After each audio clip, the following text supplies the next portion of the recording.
자, DB하이텍입니다. DB하이텍은 일단은 어찌됐건 우리가 사랑했던, 우리가 좋아했던 IT 종목인데 굉장히 크게 지금 미끄러져 내려가서 숨도 못 쉬는 상황의 종목입니다. 근데 일단 왜 미끄러졌는지부터 해서 왜 그렇게까지 미끄러져 있는데도 편입 관점을 유지하고 신규 편입의 기준을 설정을 했는지, 그리고 어떤 이슈가 있었는지, 또 교육적으로 27일 기준의 갭 상승 이후에 미끄러져 내려온 음봉에서도 편입 설정 범위를 가져가는 이유가 뭔지, 그 내용을 명확하게 한번 들여다 보시죠. 자, DB하이텍의 경우 그 앞전에 방금 말씀드린 것처럼 그 앞전에 굉장히 높은 가격에서도 편입의 기준이 설정이 됐었단 말이에요. 52주 고가가 85,000원이었어요. 그 반토막 이상이 난 거예요. 그러면 어떤 뭐 문제가 있느냐, 실적이나 이런 부분에 문제가 있느냐? 실적 문제는 없습니다.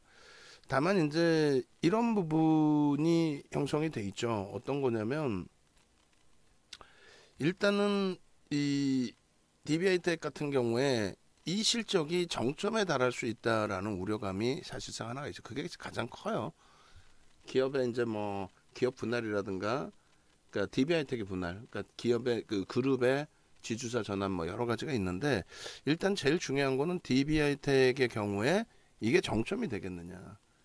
그리고 이제 안타까운 거는 이쪽 DB하이텍 같은 경우 뭐 간단하게 보실 수 있어요. 뭐 어차피 보고서 내용도 뭐 자주 나오기도 하겠습니다만, 이렇게 보시면은 이들이 영위하고 있는 사업에 대해서 이렇게 간단하게 나옵니다. 이건 홈페이지 가서 보셔도 돼요. 홈페이지 가셔서 보셔도 됩니다. 지금 우리 모니터링 하시는 분들은 홈페이지 가서 뭐 IR 자료나 아니면은 회사 소개나 그런 부분들 있으면 객관적인 내용들에 대해서 표 작업 좀 해주세요. 뭐 디자인을 새로 할 필요는 없고 PPT 작업이든 뭐 여러 가지 그렇게 해서 기업 개요 이런 부분들도 아실 필요가 있는데, 일단 이 DB하이텍은 원래 안암반도체예요. 안암반도체. 그러니까 안암반도체를 이제 동부하이텍, 그러니까 동부 안암반도체로 인수를 한 거죠. 그래서 동부 안암반도체로. 그리고 나서 이제 뭐 동부하이텍 그리고 DB하이텍 뭐 이런 식으로 이제 이름만 바뀐 건데, 그러니까 DB그룹 자체가 보험사를 영위하면서 보험 쪽에서 사실 엄청난 캐시카우, 그걸 가지고 사실 그룹이 굉장히 커진 거죠. 그러면서 성장 과정 속에서 전기전자 쪽에 좀 손을 많이 댑니다. 근데 결국은 사업 확장하면서 이제 좀 잘 안 됐죠. 마지막으로 이제 그 DB하이텍 같은 경우가 주요한 사업 중에 하나로 DB그룹 자체가 DB하이텍이 이제 마지막 남았었는데, 이쪽도 사실은 너무너무 안 되다 보니까 2014년까지 중국에 매각을 하려고 했었어요. 계속. 근데 매각의 단가 자체가 나오지는 않았습니다. 그러다가 이제 결국은 매각을 못하는 관점 속에서 2015년부터 급격하게 실적이 개선이 됩니다. 2015년부터. 그렇게 되면서 이제 뭐 실적이 상상을 초월하게 되는데, 아쉬운 거는 뭐냐면 파운드리 시장에서의 순위는 그래도 들어가 있어요. 그런데 점유율은 거의 뭐 의미가 없죠. 그리고 이게 더 아쉬운 거예요. 또 12인치 대신에 이쪽이 8인치예요. 8인치인데 이제 그 수치가 높을수록 가장 이제 새로운 기술력이 된단 말이에요. 그러니까 8인치는 사실상 시장에서 이제 이렇게 쇠퇴되어 가는 기준? 12인치가 이제 대다수를 이루고 있고, 근데 이쪽에 이제 8인치가 다 없어진 가운데서 DB하이텍이 8인치가 남아있던 거죠. 그러다 보니까 여기가 좀 특화되어 있는 상황. 그러니까 참 애매모호합니다. 12인치여서 거기서 두각을 나타내는 게 아니라 8인치의 기준에서 반도체 대란과 함께 또 뭐 이제 반도체 대란을 떠나서 이 우리가 과거에 뭐 SF 영화로 보던 그런 내용들이 지금 현실로 형성돼 있잖아요, 사실상. 그렇게 되면서 이제 뭐 반도체 그 공급 부족 사태 자체가 원재료 부분의 문제뿐만이 아니라 수요가 그만큼 굉장히 크게 증가했다. 그래서 실적이 상상을 초월하게 개선돼서 나옵니다. 근데 이것이 이제 올해가 정점이겠느냐라고 했을 때 이제 반도체 전체적인 업황이라든가 또 지금 자체 뭐 시장의 흐름 보시면은 야 시장이 너무 어려워 힘겨워 뭐 이렇게 계속해서 표출되고 있죠. 지수 자체가 무너지잖아요. 그러다 보니까 이제 뭐 동종 업종에서도 힘겨워져 있고 이쪽에 이제 그 DB하이텍도 많이 힘들어하는 그런 상태에 놓여져 있는데 일단은 지금 그 컨센서스 보시면 하향되지가 않아요. 사실은 내년 내후년 전망치 있지만 저거는 이제 얼마든지 바뀔 수 있는 내용의 기준이 되고 또 증권사가 이제 많은 곳에서 지금 전망치를 내놓지는 않고 있습니다. 그 전에 그래도 대여섯 군데 내놨는데 그룹 차원에서 뭐 뚜렷한 어떤 그 성장성을 부각시키거나 이런 내용이 없이 자꾸 꼼수를 부리려는 흐름들이 형성되다 보니까 그래서인지 보고서들도 이제 좀 제한적으로 나와요. 그나마도 대여섯 군데 나오던 것이 줄었어요. 이것도. 근데 영업이익 전망치 컨센서스 보시면요. 어찌됐든 제한적 보고서 내에서도 나와 있는 영업이익 컨센서스 보시면 그렇게 하향되는 추세가 아니에요. 하이닉스 같은 경우 굉장히 좀 하향이 돼 있잖아요. 그리고 밴드 부분 보면은 이 밴드라는 건 뭐냐면 그러니까 2017년 이후에 어느 정도 그 PER이 형성돼 있었느냐, 몇 배에서 움직였느냐. 그러니까 여기 보시면 잘 안 보이실 수 있는데 2020년 들어서서 뭐 이런 실적이 뭐 끝내준다라고 해서 뭐 11배, 13배까지도 움직였다. 근데 이제 예를 들어서 1,000억의 수익을 냈다. 그럼 1,000억의 수익에 13배면은 1조 3천억이잖아요. 근데 이제 3천억의 수익을 내요. 뭐 1,000억이 아니라 이제 뭐 LG노텍으로 따져볼까요? 1조의 수익을 냈어. 1조. 1조의 수익을 내면은 똑같이 13배 움직이면은 얼마야? 13조가 되잖아요. 지금 LG노텍은 오늘 무너져서 이제 한 8조 정도 한단 말이에요. 그러니까 이게 넓어지는 거예요. 이게 넓어지는 겁니다. 그러니까 예전에 뭐 예를 들어 1,000억 할 때에 13배면은 1조 3천억 정도. 그러니까 4,430만 주짜리니까 4,340만 주짜리니까 1조 3천억이면 얼마요? 대략 한 3만 원? 3만 원 정도면 그렇게 되겠죠. 그러니까 요 좁은 공간에서 형성이 된 건데 그때는 저것도 넓었겠죠. 근데 지금은 이제 실적이 예를 들어 7천억씩 나오니까 뭐 순이익 기준에 6천억인가요? 다시 정확히 볼게요. 순이익 기준에 6천억 원, 그죠? 6천억 원. 지금 순이익 6,400억이니까 일단 올해 거로 기준 잡아서 6천억이라고 따지자고요. 그럼 13배면은 8조 4천억?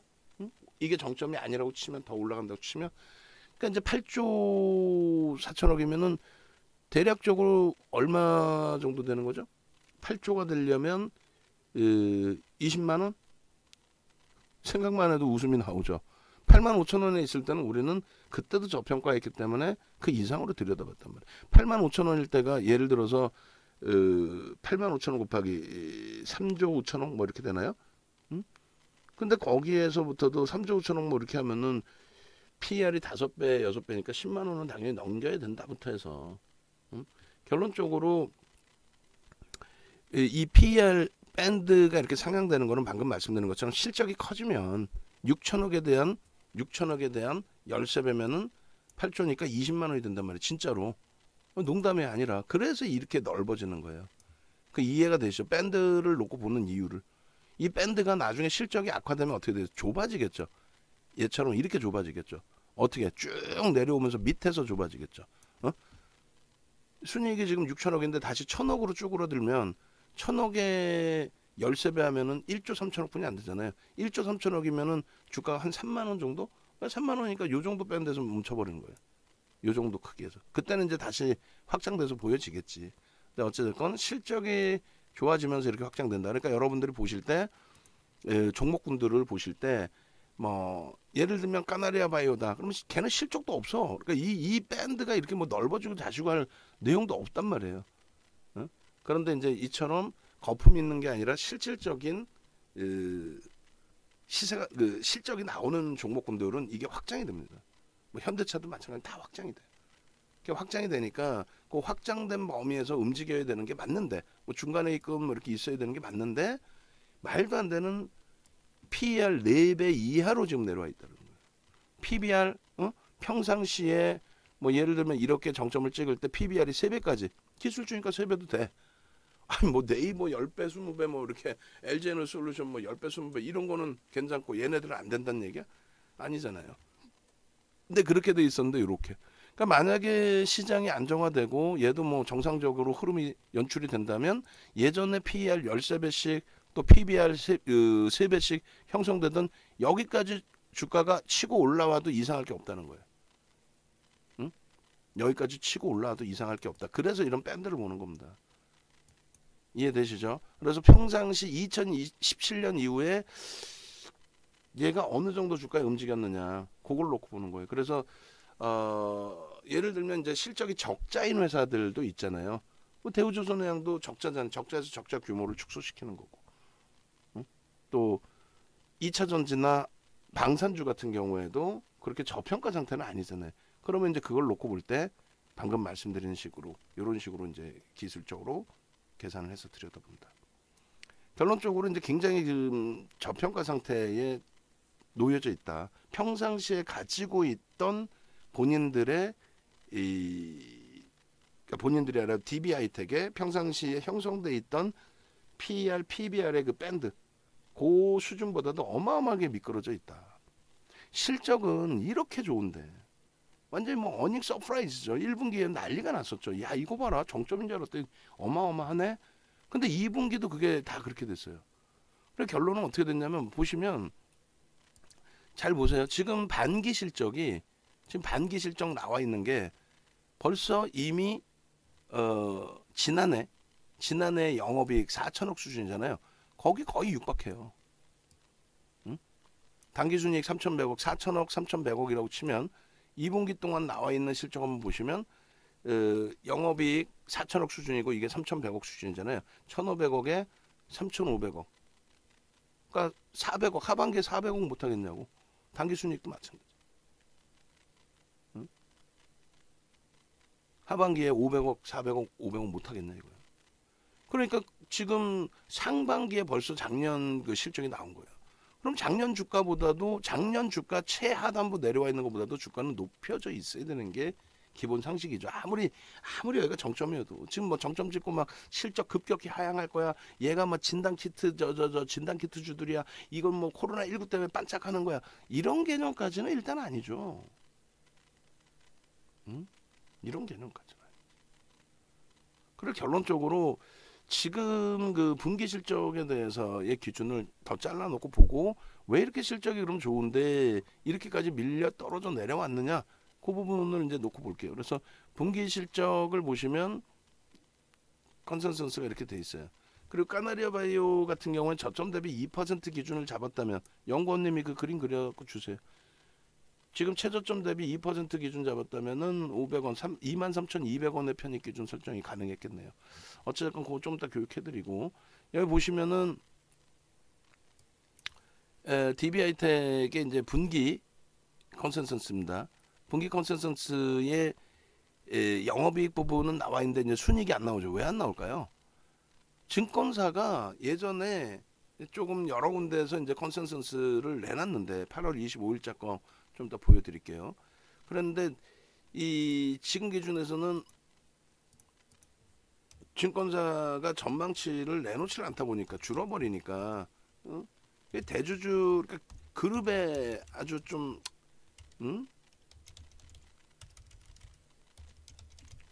그룹의 투명성이 좀 결여된다 이런 쪽이 되겠죠. 그러다 보니까 그래서인지 어쨌든 그 컨센서스를 내놓는 증권사 자체가 제한적이란 말이에요. 이 컨센서스 시계열도 이제 같이 잘라놓고 보고요. 연간 단위 기준에서 컨센서스 시계열은 잘려져 있었고 분기 9월 분기 기준으로 놓고 이렇게 보시면 됩니다. 그렇게 해서 컨센서스가 이제 하향되지는 않는데 안타까운 거는 증권사가 제한적이다. 그러니 얘의 신뢰도는 조금 아쉽지만 조금은 결여가 된다. 그렇게 이해를 하십시오. 그리고 지금 보시면은 이제 기존에 이렇게 돼 있어요. 기존에 그 실적 전망치를 내놨던 거 25일자 뭐 컨센서스하고 같이 보여드릴게요. 증권사 부분, 컨센서스 증권사 부분. 9월 27일 지금 두 군데인데 그나마 이제 그 전에 8월 25일 날은 요렇게 아이고 여기 증권사가 아니고 증권사 어디 있어 컨센서스 요렇게 그나마도 이제 몇 군데에서 내놨거든요. 근데 그게 이제 아쉽게도 좀 제한적으로 그래서 그런 부분들을 좀 우리가 뭐라고 표현할까요? 아쉽지만 전망치 부분에 대해서 객관적으로 지금 뭐 두 군데뿐이 안 나왔는데 이걸 너무 맹신하지는 않는다. 다만 이제 상반기에 형성해 놓은 실적이 이미 작년치의 실적에 육박하는 거의 육박하는 그러니까 하반기 기준에서 실적이 뭐 그렇게 급감하거나 하는 내용이 아니기 때문에 그런 내용으로 주가 조정받은 건 아니기 때문에 그렇다면은 그 이외의 내용들 어떤 내용이 있었는지를 한번 쭉 들여다보도록 하겠습니다. 나머지 종목군들 제가 이렇게 보고 있어요. 지수도 0.38 뭐를 보고 있으니까 크게 우려하지 마시고 장중에 이렇게 하다 보면은 좀 신경 쓰이는 게 많은데 하여간에 7월 10일 날 조회 공시 요구 이렇게 나왔단 말이에요. 그 전날 이제 사실상 이런저런 내용이 있었고 결론적으로 조회 공시 요구가 뭐냐면 반도체 설계 사업 분사에 대해서 나왔어요. 설계 사업 분사예요. 그럼 어떻게 따지면 지금 그 하나솔루션과 비슷한 그런 내용이 될 수가 있습니다. 물적 분할, 인적 분할의 기준에. 근데 이제 이쪽은 DB그룹이 이제 지주사 전환해라라는 권고를 받았죠. 그러니까 뭐 지주사 관련해서도 얘기하면 좀 너무 길어질 수 있는데 간단하게만 얘기하면 지주사 전환의 부분이 특별법이에요. 일반법이 아닙니다. 그러니까 특별법을 계속 연장을 해서 지주사 전환할 수 있게끔 해줍니다. 그러니까 지주사로 간 이유는 IMF 때 외국 자본이 들어오면서 야 한국은 족벌 체제가 너무 심하다. 이 족벌 체제로 이게 민주주의에서 주식회사에서 대주주가 다 족벌 체제로 가고 물론 그렇게 해서 잘 되는 업체들도 있는데 그거는 몇몇 업체 기준이고 몇몇 소형사의 기준인 거지. 그룹 차원의 족벌 체제로 가서 뭐 예를 들면 A라는 뭐 쉽게 얘기해서 뭐 하나솔루션 LG화학이 돈 벌어가지고 그걸 주주 배당을 해줘야 되는데 그걸 가지고 쥐들이 마음대로 태양광을 한다 뭐 2차 전지를 한다 버는 돈 거기다 다 집어넣어 버리잖아요. 그건 안 된다. 거기다 계열사 지원해주고 아주 못된 짓거리를 한단 말이에요. 막 증자 받아주고 한솔그룹도 마찬가지였고요. 한솔 제주에서 번 거 한솔건설이나 이런 데 다 쏟아부어 버렸죠. 누구 마음대로 그렇게 해. 대주주 마음대로 한 거 아니에요. 그게 이제 그 투명성이 결여되니까 지주사로 전환을 해라. 그렇게 해서 클리나 하라. 그게 이제 첫 번째로 부채가 많은 대우가 그걸 할 수가 없는 상황이었죠. 대우가 먼저 날아갔고 그 다음에 외국인 지분이 굉장히 낮아져 있었던 LG그룹이 가장 첫 순위로 그룹 분할을 하고 지주사로 완전히 넘어갔죠. 그래서 LG, GS, 또 LIG인가요? 뭐 다 쪼개버리고 그 다음에 뭐 형제난 이렇게 표현하지만 실질적으로 현대그룹도 다 이렇게 쪼개진 거죠. 그죠? 그렇게 해서 지주회사 체계로 다 쪼개진 거예요. 그거에 반발하다가 뭐 많이 부딪히기도 했고 결론적으로 지금은 뭐 현대중공업그룹, 현대차그룹 다 쪼개져 있는 거고 그리고 이제 삼성만 부채가 거의 뭐 삼성 부채가 제한적이니까 거기만 뭐 유지하고 있다가 막판에 나도 지주사 전환할래 하고 있는 과정 속에 뜬금없이 시민단체가 삼성 니네만은 지주사 전환 안 돼. 불법이야. 그 특별법 계속 연장하는 게 말이 돼? 불법이야. 이렇게 된 거예요. 근데 이제 지주사 전환을 대부분 합니다. 뭐 하다못해 골프존이라는 그런 업체들도 다 지주사 전환을 하고 그 지주사 전환 과정이 인적 분할과 물적 분할이 다 포함되어 있어요. 에코프로 마찬가지. 에코프로가 에코프로 BM하고 물적 분할을 하면서 그 당시 기준에 물적 분할하고 에코프로 주가 폭락을 하나? 아니지. 에코프로가 또 인적 분할할 때 폭락을 해요? 폭등이지. 기업 분할 자체는 사실은 재료였어요. 다. 왜냐하면 가벼워지거든요.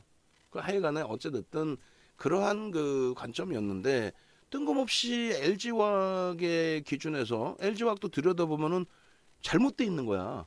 지금까지 알려진 내용 시장에서 알려진 전혀 달라요. 물적 분할 때문에 주가가 조정받았다 그런 거 사실 하나도 없어요.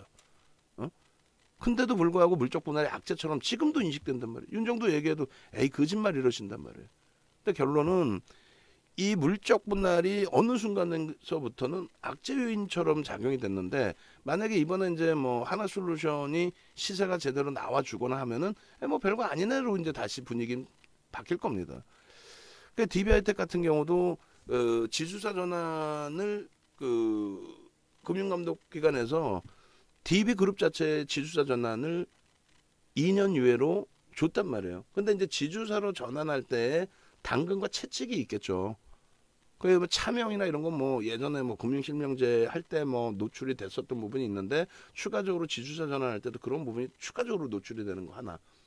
대신에 진짜 좋은 거는 자사주가 의결권이 생겨요. 그리고 지주사로 전환했을 때 지주사가 사업사의 지분이 좀 적다라고 했을 때에도 그 부분에 대해서 사업사의 지분을 스왑 방식으로 지주사로 넘겨와서 지배 경영권을 강화할 수 있는 그러한 아주 대주주 입장에서는 굉장히 좋은 그런 혜택도 있습니다. 그게 이제 당근이라면, 좀 불편한 거는 오픈이 돼야 되고, 그렇죠? 그리고 이제 DB그룹 같은 경우에는 지주사로 전환을 하기 위해서는 자회사에 대한 지분을 뭐 예를 들어 30% 이상을 가지고 있어야 된다. 뭐 이런 규정이 있단 말이에요. 그러다 보니까 DB하이텍의 지분을 더 사야 돼. 더 사야 되는데 살 돈이 없어요, 그룹에 솔직히. 진짜 DB하이텍이 대박을 쳐줘서 효자 업체가 됐는데 얘를 지분을 더 확보할 수 있는 그게 없어. 근데 2년 동안에 뭐 어떤 꼼수를 부리려고 하는데 시대가 많이 바뀐 거죠. 그 꼼수를 부릴 만한 내용도 없어. 그러다 보니까 뭐 시장에서는 인위적으로 주가를 밀고 내려가서 뭐 그렇게 해서 저가에 살려고 한다. 그건 불가능합니다. 25%나 갖고 있는 외국인들이 그게 가능합니까? 25%나 갖고 있는 외국인들한테 야, 내가 밑에서 지분 다시 추가 매수할 거니까 이번에 주가를 확 밀자. 말이 되는 얘기예요? 말도 안 되는 내용들이잖아요. 그럼에도 불구하고 그런 얘기가 나오고, 또 한 가지 이제 시나리오 중에서 DB하이텍은 이제 매각하는 내용이 있는데, 알짜를 매각할 수가 없는 거죠. 매각을 안 한다는 거지. 응? 얘를 매각하기엔 너무 아깝다는 거죠.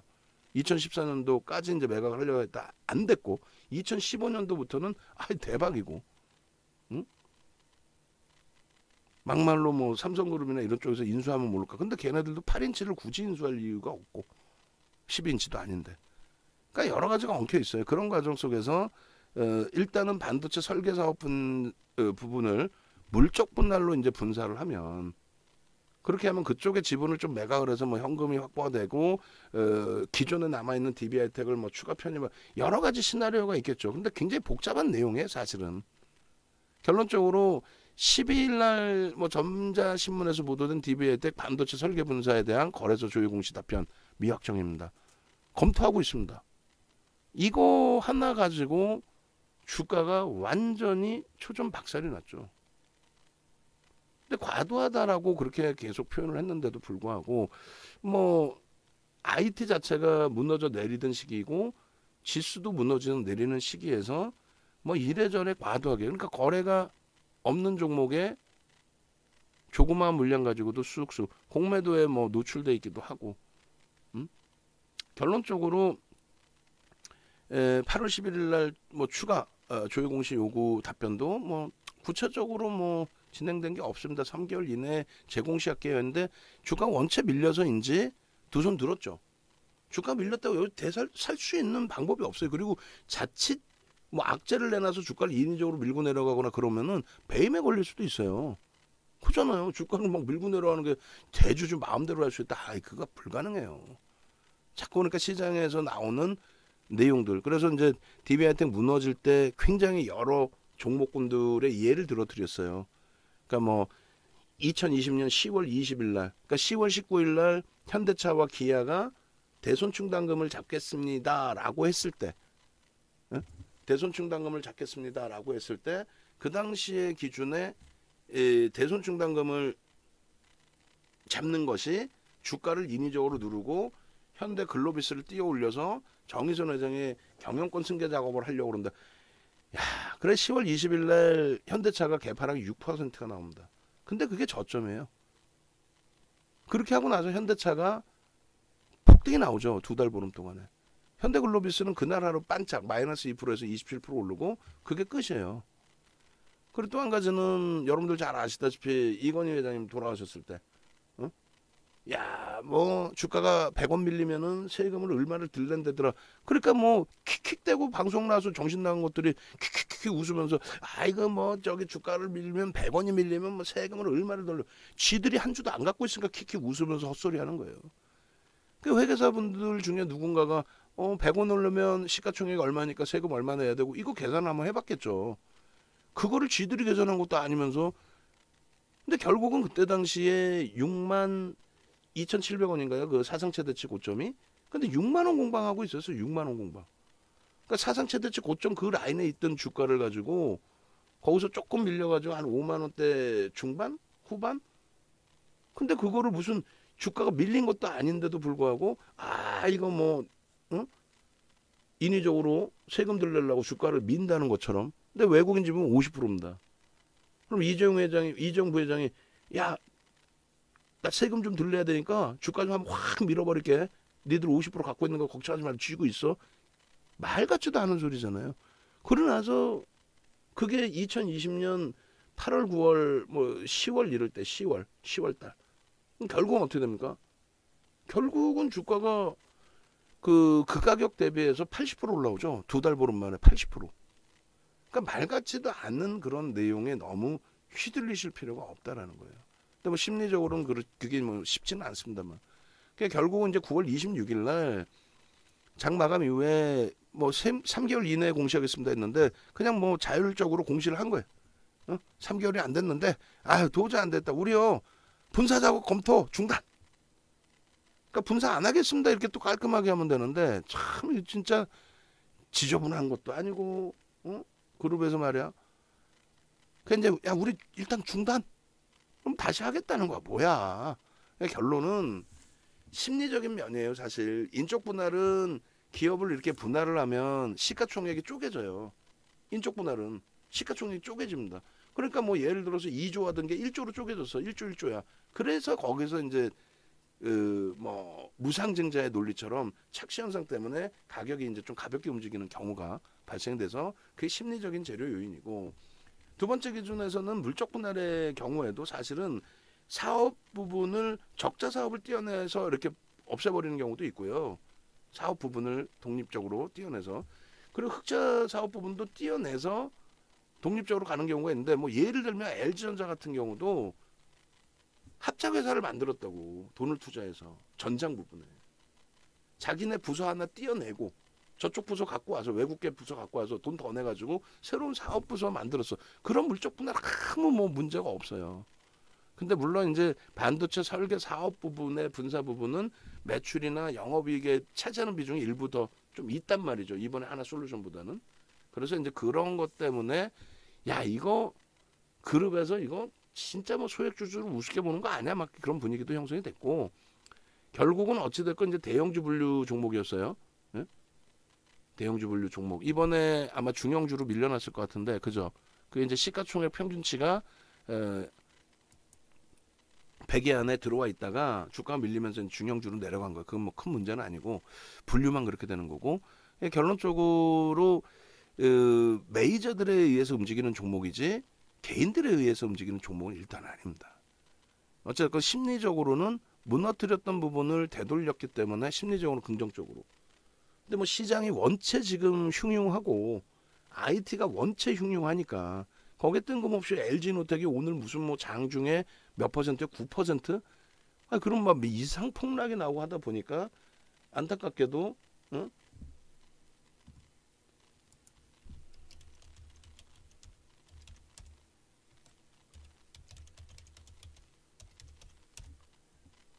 안타깝게도 DB하이텍도 뭐 어떤 이유에서든 갭상승 이후에 시간에서 이게 이제 5시 8분에 나온 그 공시 내용 이후에 움직임이라서 거래가 좀 아쉬웠어요. 43,000주. 그래서 개상 전 종목에 앉는 겁니다. 우리는 시간의 거래량의 3분의 1이 그날 당일의 동시효과 물량 그리고 그 동시효과 물량 곱하기 100을 해줘서 당일의 거래량으로 설정을 해요. 그렇게 이제 그 기술적 분석의 기본 틀을 만들어놨죠. 근데 결론적으로는 DB하이텍 같은 경우가 43,000주니까 그렇게 되면 15,000주 많이 잡아줘도 15,000주 150만 주 정도면 600억이면 OMA 20MA 거래량은 넘기지만 전체가 볼 수 있는 최상의 거래대금 1,000억 이렇게는 아니란 말이죠. 그래서 냅뒀는데 개장 초에 이제 거래 동시효과 거래가 이제 좀 수반돼 있었고 그것에 대해서 이제 250만 주만 터지면 1,000억을 넘기겠구나. 그래서 이제 250만 주의 개장 전 종목으로도 올려드린 겁니다. 근데 이제 거래량이 지금 180만 주가 일단 터져 있어요. 180만 주면은 나쁜 거래량은 아닙니다. 지금 시장 전체에서. 그래서 기술적으로 이제 놓고 봐야 되는데 조금 전에 말씀드린 것처럼 이제 DB그룹 자체가 지분이 그렇게 대주 지분이 그렇게 많지가 않아요. 사실은 좀 약하죠. 약한 상태의 기준인데 DB하이텍 같은 경우의 지분도 12.49%뿐이 안 된단 말이죠. 그러니까 추가적으로 DB하이텍의 지분을 사야 돼요. 근데 그게 이제 유예 기간은 2년인데 지금은 이제 한 1년 정도 남은 건가요? 1년 몇 개월? 그렇게 남아 있는 거죠. 그러다 보니까 뭐 사재를 털어서라도 사야 되는데 뭐 사재도 뭐 이렇게 털어서 살 돈도 좀 제한적일 것 같고.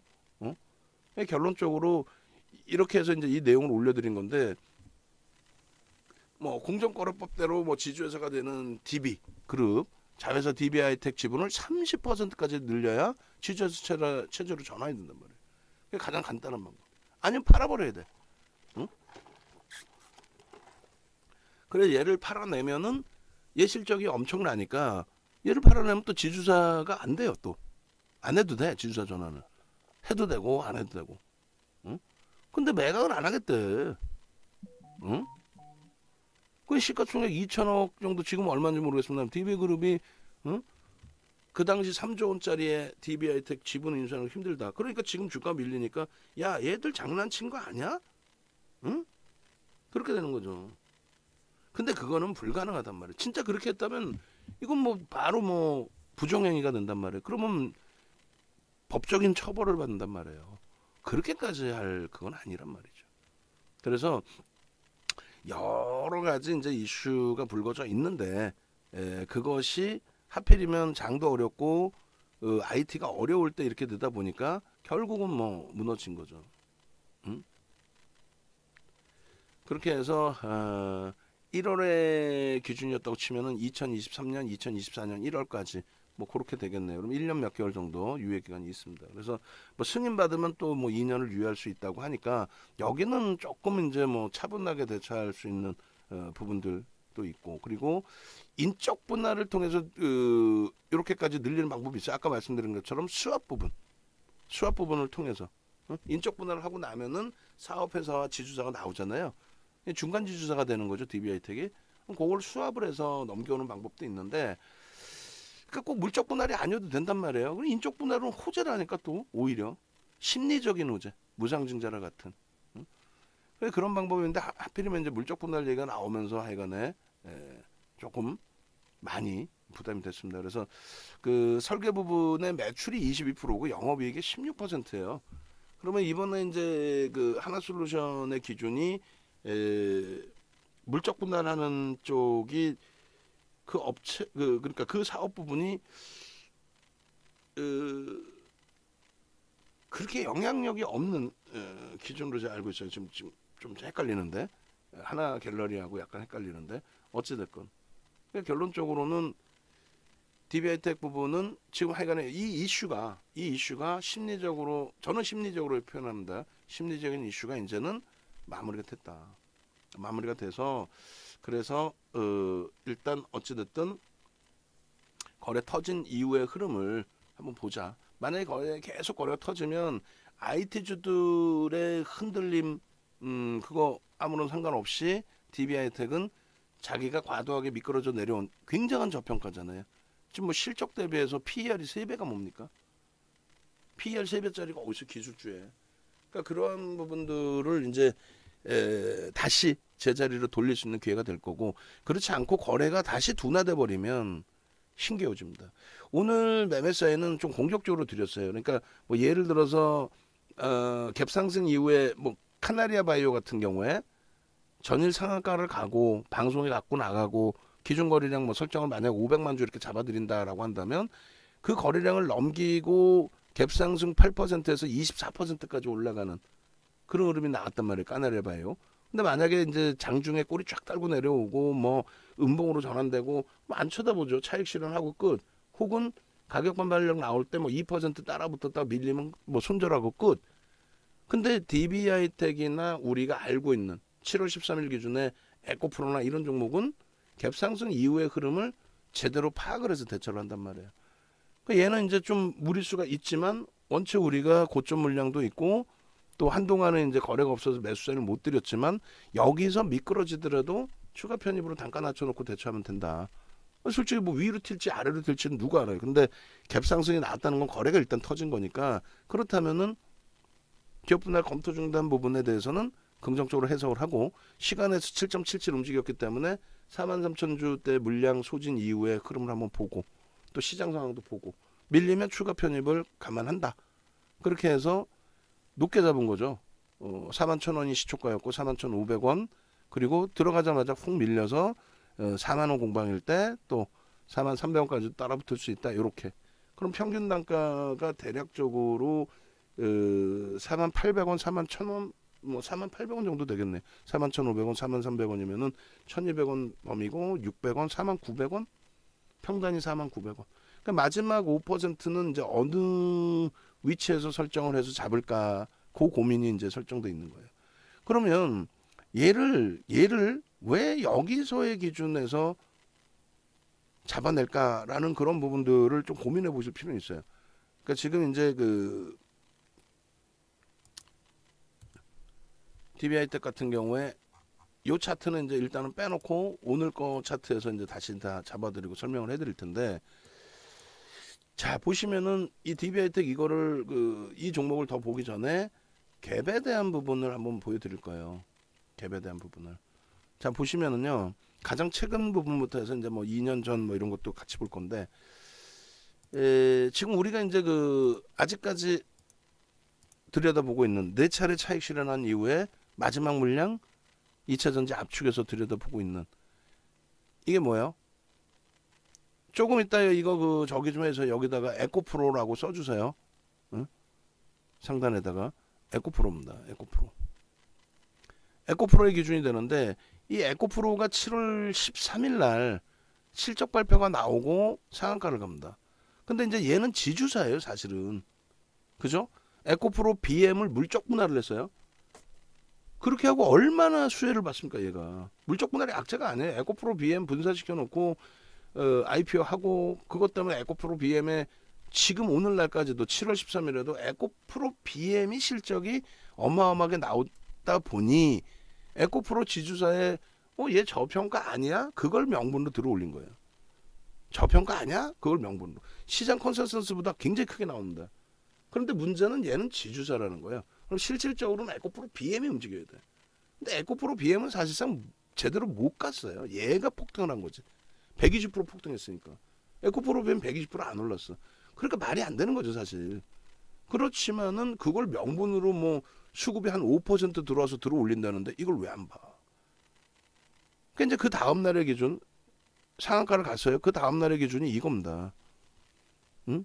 76,000원이니까 시초가가 76,000원 수준이니까 갭상승 부분이 뭐 69,000원짜리 종목이 76,000원이니까 10% 이상 들어올리고 시작이 된 거예요.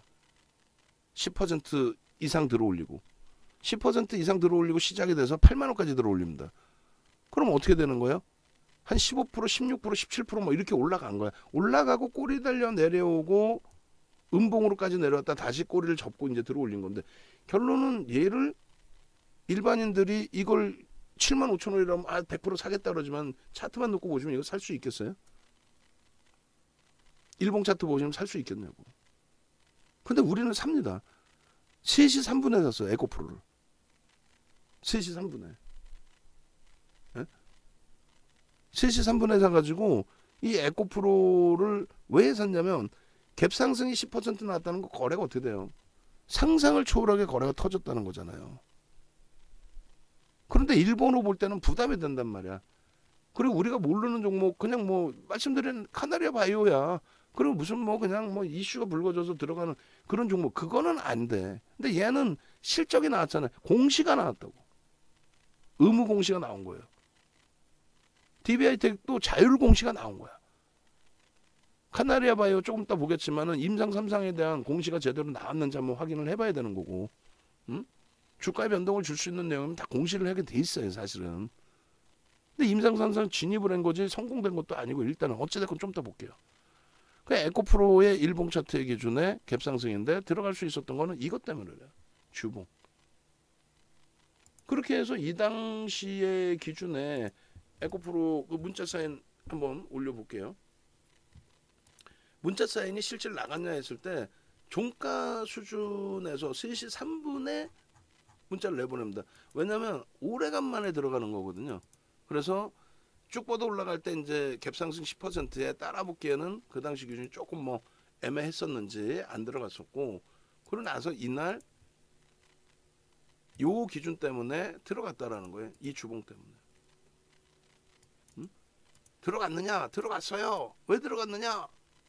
아이 주봉이 이렇게 상승 형태 확인형이잖아요. 주간 단위에서 아직 시간이 널널하잖아요. 이걸 움직임을 가져갈 수 있습니다. 라고 해서 결론적으로 이렇게 하고 나서 이 주봉 또 일봉 어떻게 바뀌었는지 보시면, 자 7월 15일, 7월 22일 북미 양극재 생산시설 공동투자 뭐 에코프로 2분기 호실적. 에코프로 2분기 호실적이 왜 나왔냐고. 자회사들 때문에 나온 거지. 그러면 사실상 요 자리에서 놓고 보면 127%는 아니에요. 75,700원으로 잡으면 100% 정도 되는 거야. 응? 전일 기준을 잡아서 127%고 이날 기준으로 잡으면 100% 정도 되는 거예요. 그죠? 우리는 여기서 몇 차례 차익 실현해요? 여기서 들어와서 초단기간이잖아요. 요 꼴이 날렸죠. 전량 차익 실현. 농담이 아니라. 응? 그 문자가 그대로 나와 있잖아요. 전량 차익 실현의 문자가. 에코프로 기준에. 응? 어디 있어요? 9만원대. 여기 있잖아요. 93,600원 뭐 이럴 때. 96,500원 전량 차익 실현. 그러니까 뭐 얘를 지금 공부하는 거 아니니까 뭐 어찌됐건 전량 차익 실현. 그 다음에 재편임 여기서. 그죠? 수급이 들어오는데 계속 눌려져 있으니까 거래는 없더라도 일단은 재편입. 수급이 들어오니까. 그러고 나서 여기서 또 전량 차익 실현. 왜? 거래가 없어. 전량 차익 실현. 그러고 나서 다시 이제 11만원 요 정도에서 수급은 들어오는데 거래가 없네. 또 일단 재편입. 그럼 여기서 한번 차익 실현, 여기서 한번 차익 실현, 그리고 여기서 또 차익 실현. 그죠? 그러고 나서 마지막 물량이 지금 사실상은 마지막 들어온 물량은 손실일 거예요. 그런데 그래도 버겁지 않다라는 거죠. 최악의 경우는 손절을 하는 거고. 그리고 결론적으로 일봉에서 이런 흐름이고 주봉은 어떻게 됐어요? 상승 잉태 확인형 확정된 이후에 똑같이. 그러니까 이 부분이 어떤 내용의 흐름인가를 고민을 해보시라는 얘기예요. 이 부분이. 마찬가지로 이 부분이 삼성중공업의 이 가격 잘 보셔야 되는 거예요. 이게 4,500원, 600원 수준 4,500원인가 그랬을 거예요. 근데 5,600원으로 출발을 해요. 종가가 5,600원으로 끝납니다. 엄청난 거죠. 삼성중공업도 시가총액이 굉장히 큰 종목이다라고 생각하실 거 아니에요. 대형주입니다. 근데 거래량이 벌써 이미 여기서 터졌고 상상을 초월하게 터집니다. 그래 나서의 흐름이에요. 와우. 와우, 어마어마하네. 뭐 이렇게. 상상을 초월하네. 이렇게. 근데 이게 말이 그렇지 이걸 여기서 살 수 있느냐? 살 수 있겠어요? 여러분들? 우리는요. 삽니다. 왜? 주봉이 이렇게 돼 있어요.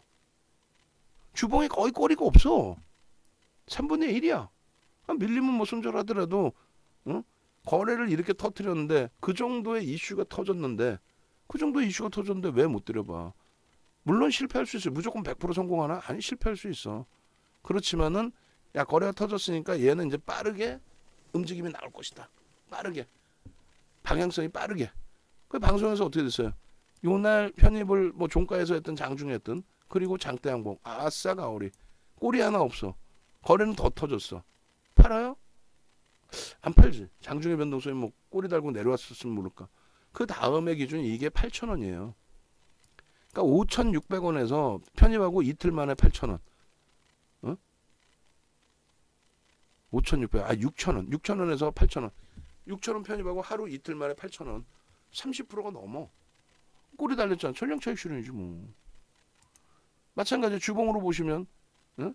주봉으로 보시면 6,000원의 종가의 기준 꼬리 달고 내려도 6,000원의 종가의 기준에 편입, 그리고 하루 이틀 만에 8,000원을 찍어요. 그리고 꼬리가 달려. 어떻게 전량차익 실현. 그리고 꺾였겠지. 그러니까 그 다음 날부터의 차트를 안 보여줬겠지. 가져간데 꺾여서가 아니라 우리는 짤없잖아. 그냥 꼬리 달리면 그냥 파는 거야. 현대로템 마찬가지예요. 왜 상한가 갔어요? 파이낸셜 쪽에서 보도 자료가 나왔죠. 폴란드 쪽 K2 전차 180대 구매 의사. 그렇게 해서 시간의 상한가. 응? 근데 실질적으로는 이게 뭐 3조 원 이상이니까 뭐 긍정적이긴 하지만 이미 한 30조 정도 계약 체결돼 있고 추가합니다. 추가. 그리고 이제 1년 내에 이것도 아니고 조금 길게.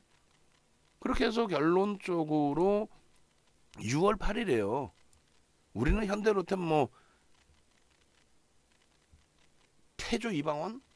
응? 우리는 태조 이방원이 나온 게 언제예요? 8월 5일부터라고. 단어 자체가 태조 이방원이라는 게 태조 이성계고 태종 이방원이에요.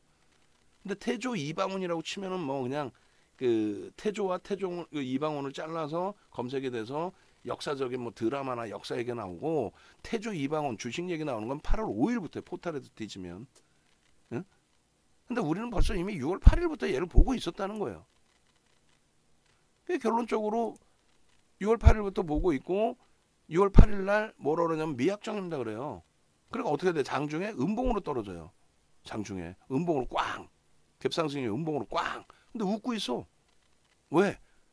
아, 좀 전에 교육해드렸잖아. 에코프로, 삼성중공업. 얘가 그러면 시간이 에코프로보다 빠르다면은 그러면은 삼성중공업 보여드리면서 얘를 설명을 했겠죠. 그리고 현대글로비스도 보여드리면서 설명을 했고.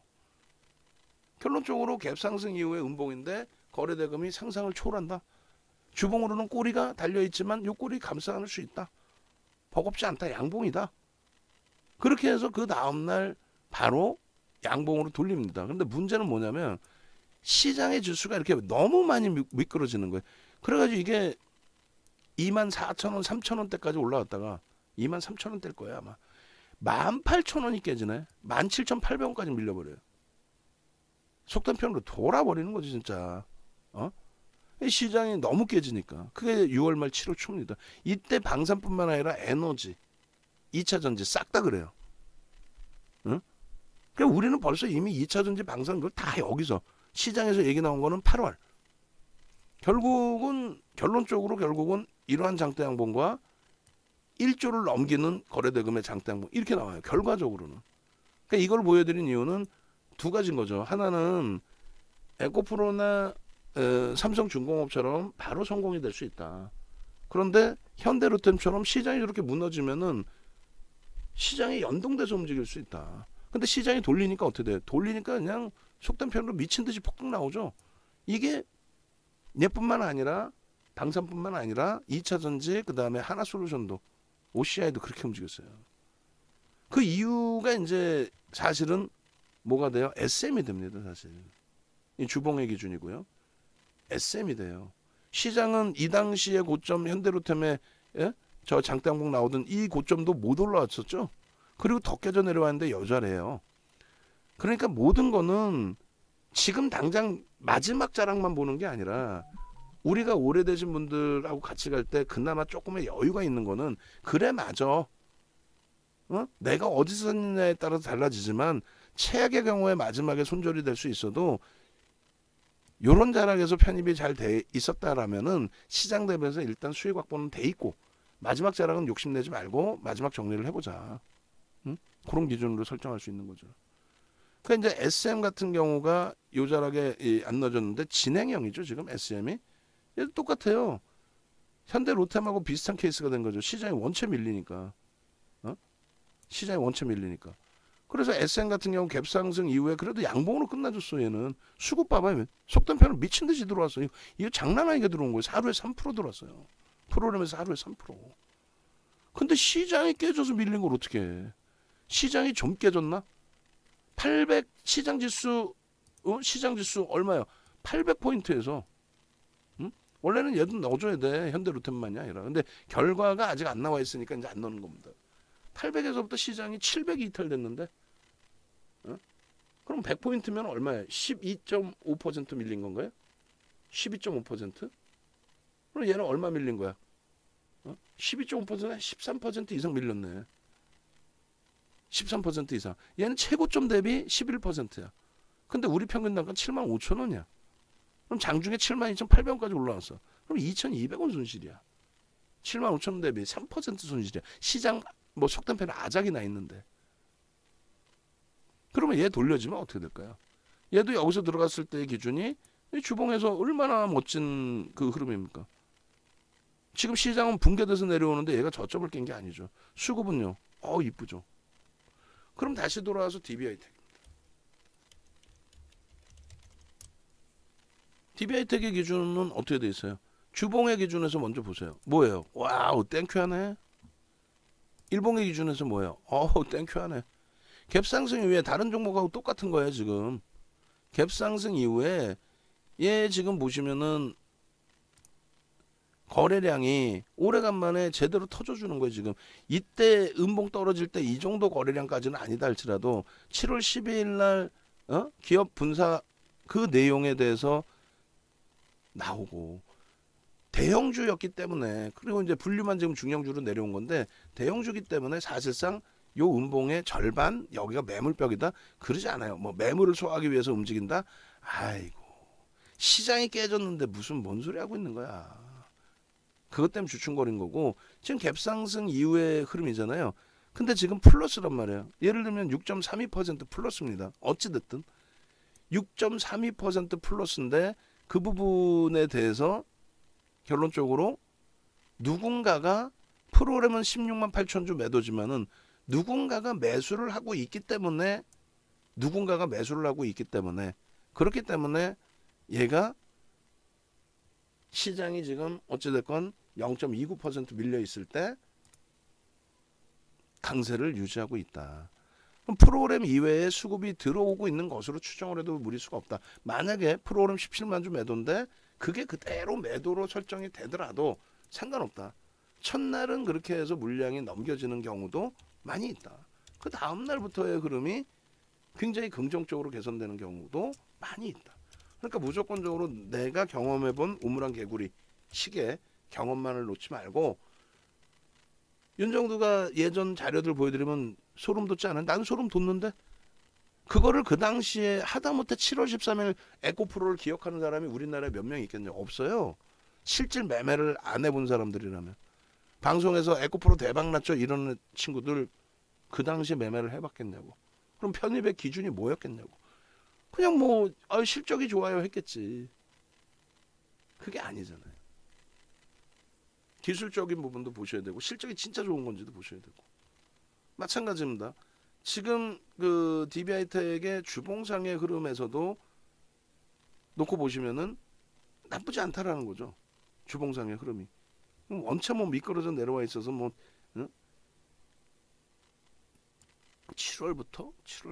7월부터만 땡겨도 이렇게까지 지금 폭락이 나와 있는데, 어쨌건 주봉상의 흐름이 주간 단위에서 장악형까지 떠준다면 최고로 좋은 거죠.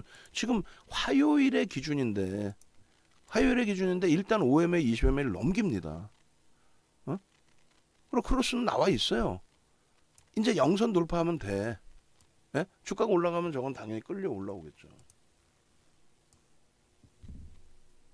아까 펀더멘털적인 부분은 다 보셨잖아요. 뭐 상상을 초월해. 상상을. 어떻게 이렇게 제가 일본을 여행 가고 싶어서 그러나 왜 일본이라고 써놨지? 상상을 초월합니다. 실적이. 여러 가지 이제 뭐 8인치 때문에 뭐 또 정점에 놓여져서 여러 가지 내용이 있는데, 일단은 그간 강하게 방어를 했던 측면도 있습니다. 사실은 강하게 방어했던 측면도 있는데, 그러한 부분들이 아쉽게도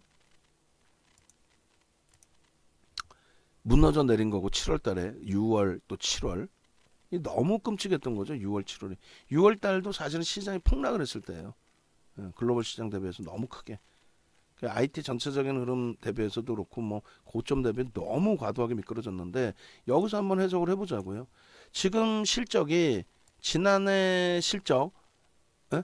지난해 실적을 넘겨야 안 넘겨요? 넘겼죠. 넘겨요. 지금 상반기 실적이 지난해 실적에 육박하기 때문에 예? 적자 전환되지 않는 한. 근데 적자로 전환되는 위치는 아니잖아요. 그러면 최소한 이 가격은 넘겨 있어야 되는 거 아니에요? 지금 작년 실적을 넘겼는데 작년의 저점보다는 위에 있어야 될 거 아니야. 작년이 만약에 거품이 껴있던 실적 대비 작년에 거품이 껴있다고 한다면 그래봐야 PER 뭐 5배, 6배, 6배, 7배 수준뿐이 안 됐었는데도 그게 거품이었다라고 한다면 그러면 최저 바닥을 찍었을 때 당시에 저 부분은 넘겨야 될 거 아니에요. 대략적으로는 5만 원인 거예요. 4만 8천 다 필요 없이 5만 원은 넘겨야 될 거 아니에요. 농담이 아니라 오버슈팅 나오면 6만 원짜리까지도 넘겨야 되는 게 그게 지극히 정상적인 거거든요. 지금의 실적만 놓고 봤을 때 뭐 그게 뭐 정점이네 내년엔 안 좋은 다 필요 없이 거래가 없는 게 제일 아쉬웠는데 이번 달 말까지 화요일이니까 수목금 3일 남았으니까 그러면 요거 막말로 저는 어제 새벽 내내 꿈꾼 게 상한가 가라 상한가 가라 야 상한가만 가라 상한가 왜 못 가 얘가 LG노텍도 상한가를 갔는데 얘가 왜 못 가? 어? 고가의 기준이 46,050원이에요. 얘 상한가 가면은 49,000원이야. 한 방에 5만 원이야. 상한가는 왜 못 가겠어요? 불확실성 해소되고. 결론적으로 이번 주에 거래가 전체적인 시장이 좀 강화되고 거래가 좀 더 살아나 주면 지금 오늘 거래 안 나쁩니다. 굉장히 좋습니다. 충분하다. 다만 평상시 거래 대금이 제한적이니 예? 아주 공격적으로 잡으려고 하시더라도 그 부분에 대해서는 비중 꼭 지키시고 지금 비중 꼭 지키세요 하면은 가슴 찔끔하신 분 있어 방 안에 농담이 아니라 예? 그나마 오늘 일부라도 움직여주니까 이렇게 말씀드리는 거지 오죽 답답하신 비중을 늘렸겠냐고. 근데 너무 과도하게 대처하시면 안 돼요. 그 멘탈이 약하신 분들 특히 너무 과도하게 또 여기다가 이 종목을 만약에 레버리지를 썼다면 얘는 깡통인 거예요. 레버리지 썼다면 아무리 자신 있어도 레버리지를 쓰는 게 아닙니다. 레버리지만 안 쓰면 시장에서 언제든지 살아남아요. 꼭 보면 레버리지 쓰시는 분들이 없어지는 거예요. 나는 안 써요. 아이 거짓말하지 마. 다 보면 막 계좌 까보면 신용 쓰고 막 그래. 그게 망하는 지름길이 신용 한 방에 죽는 거예요. 아무리 좋은 회사도 아니 뭐 하이닉스나 삼성전자 아무리 좋아도 시장 영향으로 무너져 내리면 버틸 수 있는 여력이 내 원자산만 있으면 돼요. 막말로 네이버 카카오에서 뭘 버텨 실적이 안 나오는데. 근데 실적이 나오는 쪽은 실적이 조금 둔화됐다 해도 이게 완전히 경기가 무너진 게 아니라면 가져갈 수 있단 말이야. 레버리지 쓰지 마시고 또 비중 부분을 내일 당장 거래 급감할 수 있습니다. 그러면 또 피곤해지죠. 환급성에 대해서. 그러니까 그 적절하게 비중만 좀 조절을 하시고 일단은 굉장히 오늘 기준에 거래 터진 거에 대해서 굉장히 긍정적으로 그 다음에 내일 기준에 거래가 추가적으로 수반되면서 주봉상의 아름다운 모습을 만들어내는지 또 일봉상의 기준에서 아까 에코프로 보여드린 것처럼 삼성중공업 보여드린 것처럼 현대 로템 보여드린 것처럼 갭상승 이후의 음봉에 대해서 버거워하지 마십시오. 그거는 거래가 없는 갭상승의 음봉이면 그거는 그냥 다 잘라내는 거고 지금 뭐 거래가 터진 또 명분이 있는 근거가 있는 흐름이기 때문에 편입의 기준 그리고 이제 프로그램 쪽의 수급도 손바뀜이 계속 나오는 것 같아요. 그리고 오늘 마감 이후에 우리가 요즘 계속 보는 게 뭐예요? 개인들의 수급 설정 범위를 보고 있잖아요. 개인들이 이 종목에 대한 관여도가 어느 정도냐. 그러니까 매도와 매수를 봤을 때 매수 부분 어제 같은 경우에 주가가 많이 미끄러졌지만 60만 주 수준의 외국인과 기관의 손바뀐 매매. 저 단타 친 거야 저게? 아니잖아. 깨져 내려오는데 뭔 단타야. 그러니까 매수의 기준 떨어지는 물량 잡아간 매수의 기준 공매도 상환이든 대차 상환이든 실질 매수든 28만 주 수준이 됩니다. 27만 5천 주. 그러면 전체 거래의 절반 이상이, 절반 수준이 누가? 메이저가 좌지우지하는 종목이란 말이에요. 결론은 순매수로만 놓고 보는 게 아니라 그 영향력 부분 놓고 보는 거고요. 그렇게 된다면 오늘의 기준에 어찌됐건 6%의 강세 부분은 누가 형성하고 있는 거다? 개인이 아닙니다. 메이저입니다. 갭상승 이후에 꼬리 달고 내려온 그 기준을 누가 형성시키고 있다고요? 개인이 아니라 메이저가 형성하고 있다. 아시겠죠? 그렇게 해서 DB하이텍은 만약에라도 거래대금 둔화되더라도 난 중기적으로 볼 거야. 뭐 이렇게 저평가 있는 상태가 어디서 부정적인 이슈와 여러 가지 요인 때문에 너무 과도하게 밀렸다? 난 가져갈 거야.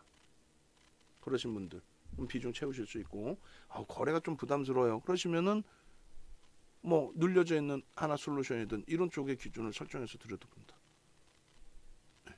그렇게 해서 DB하이텍 올려드릴 건데, 특히 이제 외부에 계신 분들은 어차피 노출될 거예요. 노출된 전략인데 뭐 이렇게까지 끝까지 들여다보시는 분들이 몇 분이나 계실까 모르겠어요. 그 정도면은 능동적이신 거예요.